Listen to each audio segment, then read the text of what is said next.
Hey, this is Jared of Cynautical. My podcast is on alternative health and wellness.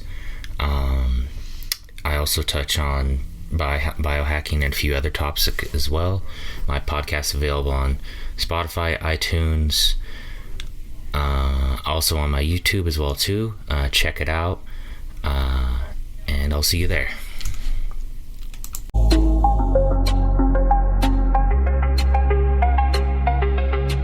Welcome to the Lifelong Health and Fitness Conversations podcast. In this episode, I interview Andy Travis, the creator of Unshakably Fit, for the second time. This week, we speak primarily about nutrition guidelines that he provides his clients and the guidelines that he follows himself for his goals. Finally, Andy breaks down the 3 simple things his clients do for success. Now on to our conversation. Welcome, Andy, to the podcast.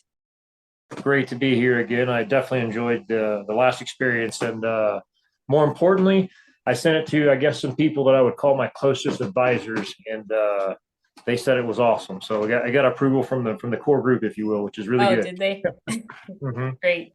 So, have you received any new clients from the podcast yet? Not from the podcast, no. However, the discussion of the order of operations that we went over did help one of my current clients, Wise, jump on board. So that was pretty exciting. Oh, that's good. So not directly from that podcast audience, but from someone that I knew who heard the podcast and a bell rung in their head, finally just what they were looking for. Good. Well, sharing information different ways can do the trick for different people. Yes, ma'am. So I wanted to talk about, expand on the topics that we covered in the last podcast. Last podcast, we talked about the fundamentals of fitness that you use for your Unshakably Fit program. But this time, I kind of want to talk about misconceptions that people have about fitness and some other topics. So, for example, in recent years, fasting has been promoted as a legitimate way to lose fat and maintain good health. What are your thoughts on fasting, and do you believe it's a trend that will eventually pass? It's definitely a trend. We as human beings like trendy things, and we get bored of trends when the next trend comes into play. So I would say that yes, it is a trend, and it will disappear as far as being something so mainstream. However, the effectiveness of it is kind of where it has always existed, so to speak. So it is a very effective program or concept. So we'll get to answering that question now. It is effective and it can work. And there are many different ways to do it. To give you an example of how I do it, I fast about once or twice a week, really just depending on how I feel. When I get up in the morning, if I'm not hungry, I don't eat. Sometimes I can last up to 10, 8, 12 hours before I eat something. So I do know that it works as kind of a check to make sure that you're not overeating and that your body's you're giving your body the time to burn off all the excess energy that you've consumed.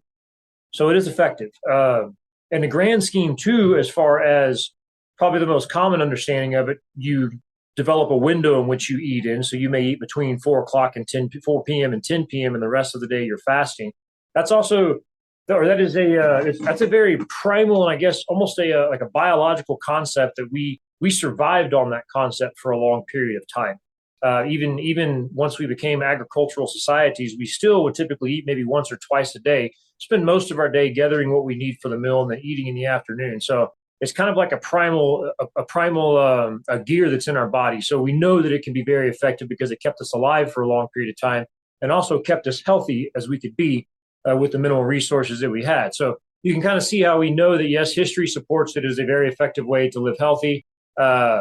Yes, it is also a trend, but I'll finish with kind of my slogan, if you will.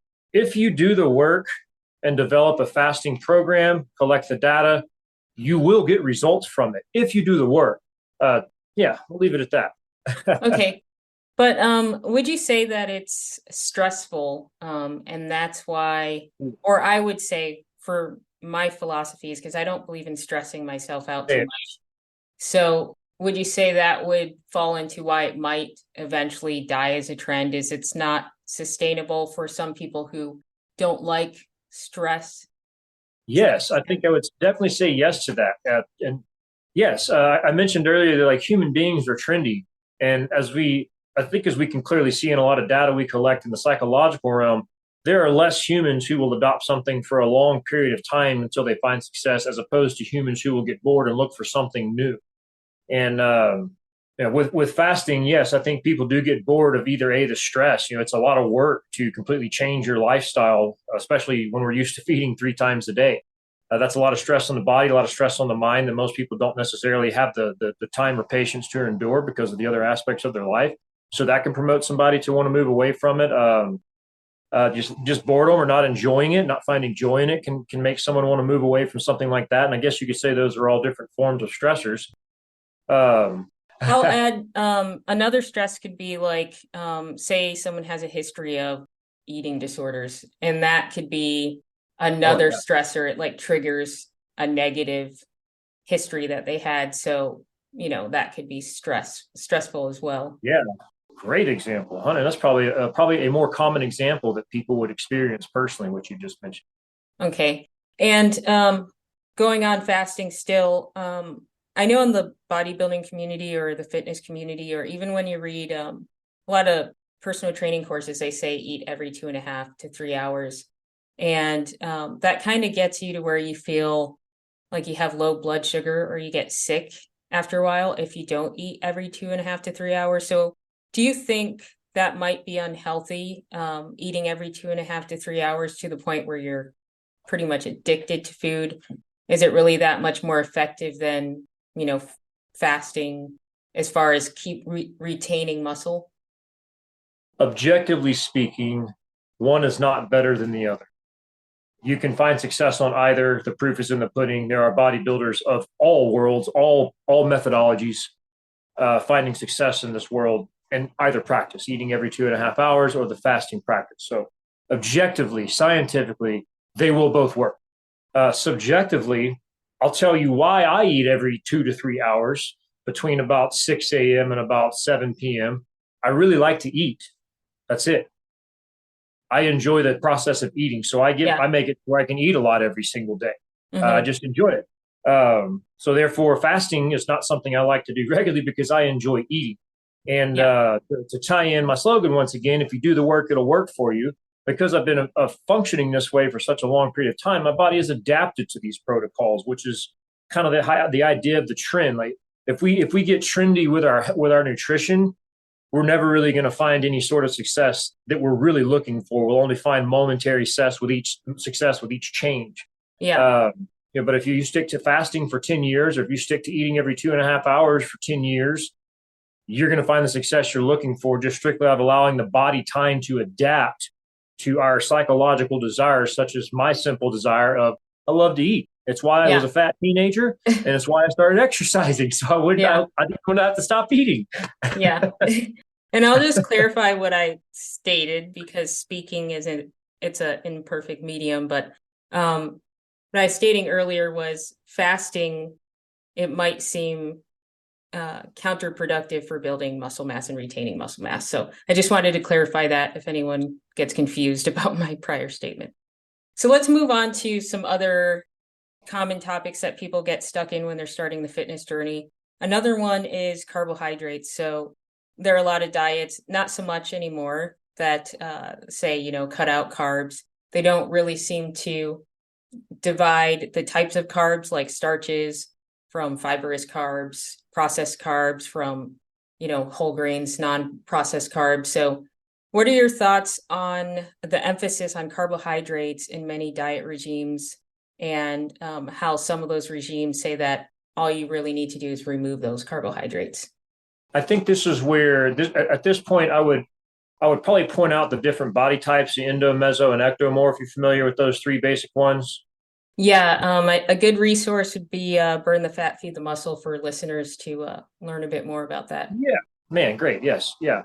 So to that point, I think that kind of was where you need to go to answer that question. I definitely believe that simple understanding of how the body stores fat or doesn't store fat, which is the main difference in those 3 different body types. I do firmly believe that does give us a really good guide on the kind of stuff that we can function the best off of.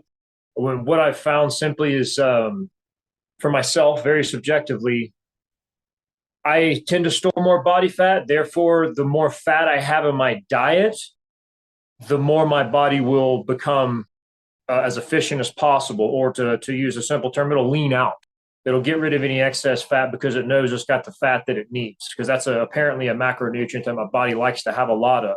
Mm-hmm. Whenever I don't eat high fat diets, I do tend to put on a little extra weight, hold on a little extra body weight. None of it's unhealthy. I'm very nitpicking right here, just so you know. Like, this is like a very nitpicking, like aesthetic research project of my body, of how different macronutrients affect it. So to kind of like apply that example, because I tend to hold more fat is more effective for me. For those of you that tend to, typically I think the ectomorph, the very lean individuals who don't store a lot of body fat, they typically tend to thrive better off of carbohydrate-based diets. Their body tends to have such a high metabolism that they need that slow release that typically comes from a carbohydrate as opposed to a protein or a fat.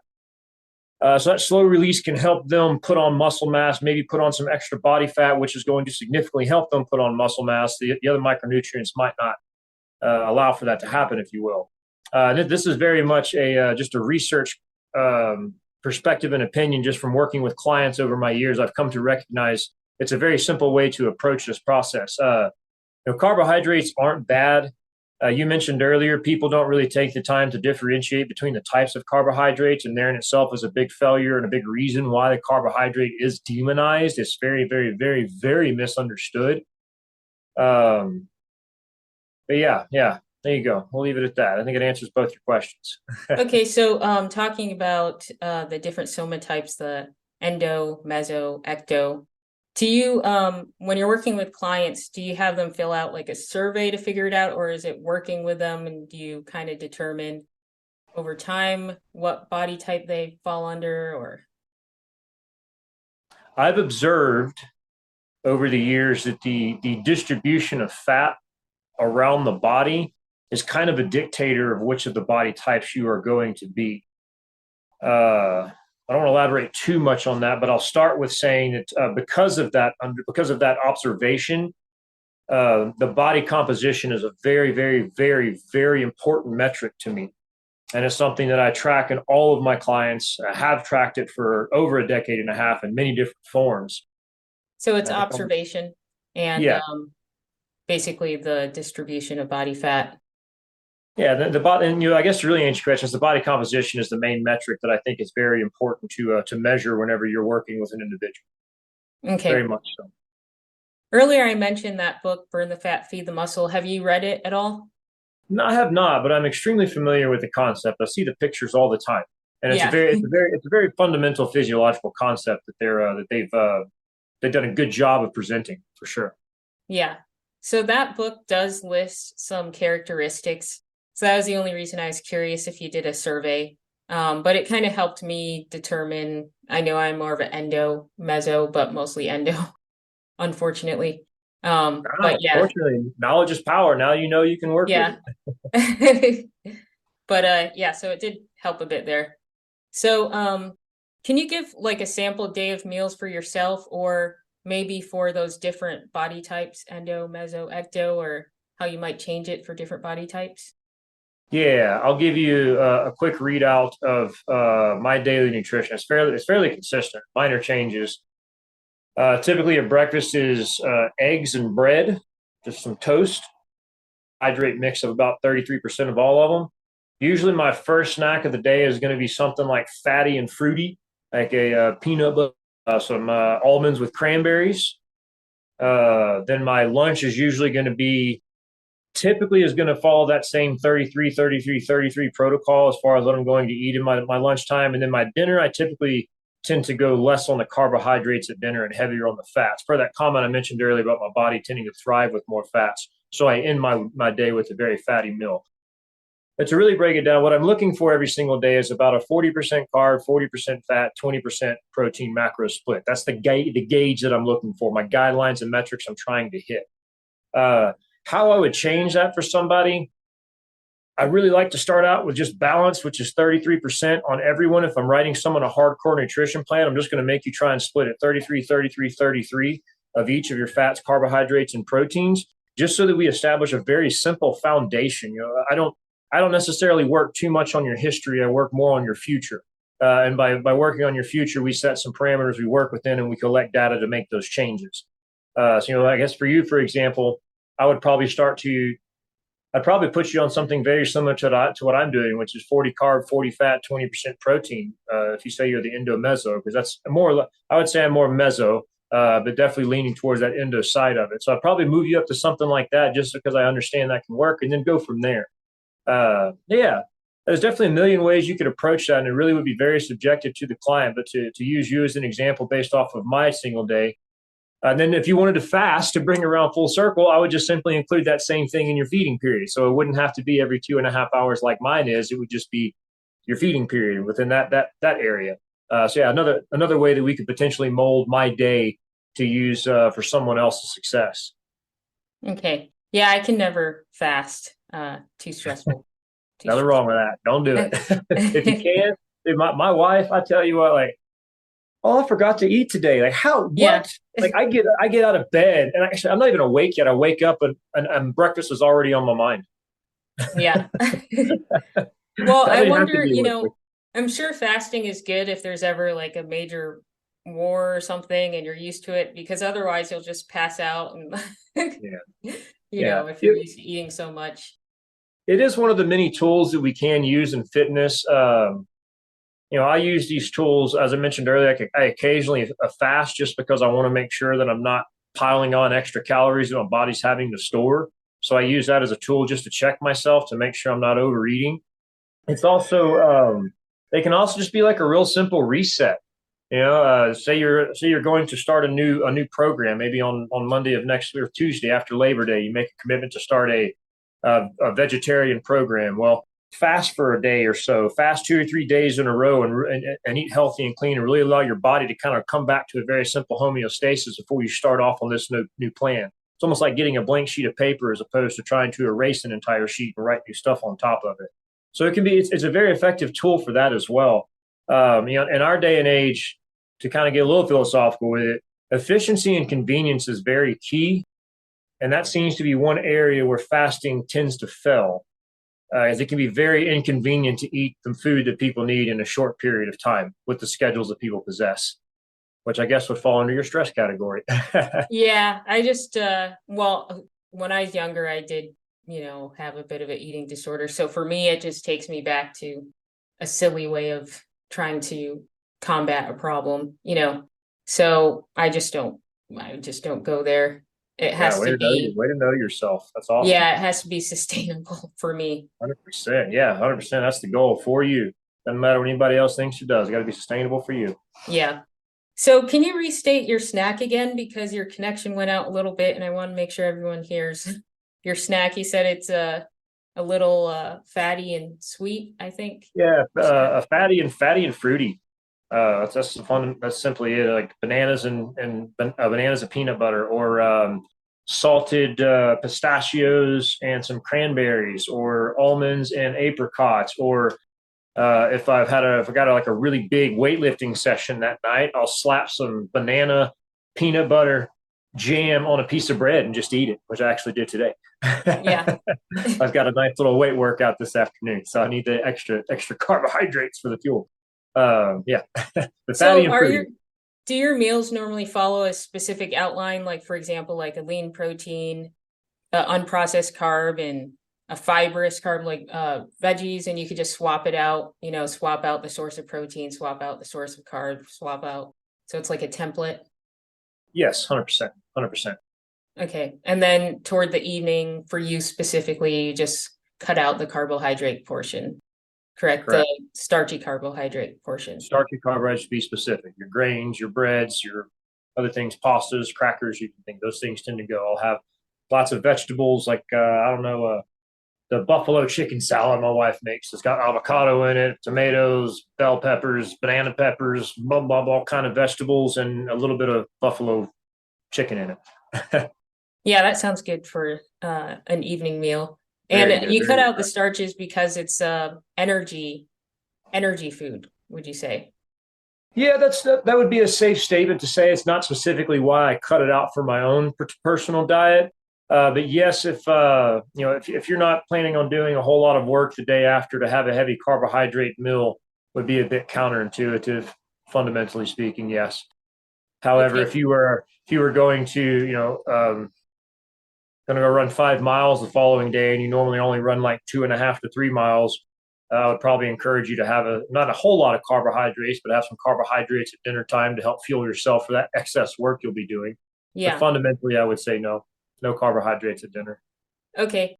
And then as far as cheat meals, do you incorporate cheat meals when you have clients? Do you let them have like one cheat meal a week, or do you plan those? Or We don't call them cheat meals, but yes, okay.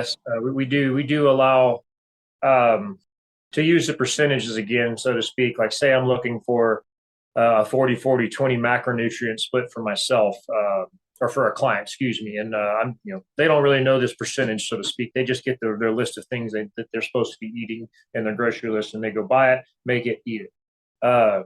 So say I'm going to do something like that, I would ask them for a list of their favorite desserts, and that just gets thrown into their calories for the day. So an example for myself that I use is I freaking love dark chocolate morsels. About 70% cocoa dark chocolate, cacao dark chocolate morsels, best thing in the world. So when I have them, if they last more than 2 or 3 days around the house, I'm putting them into my nutrition for that day as for what they are. Because fundamentally, they are a fat.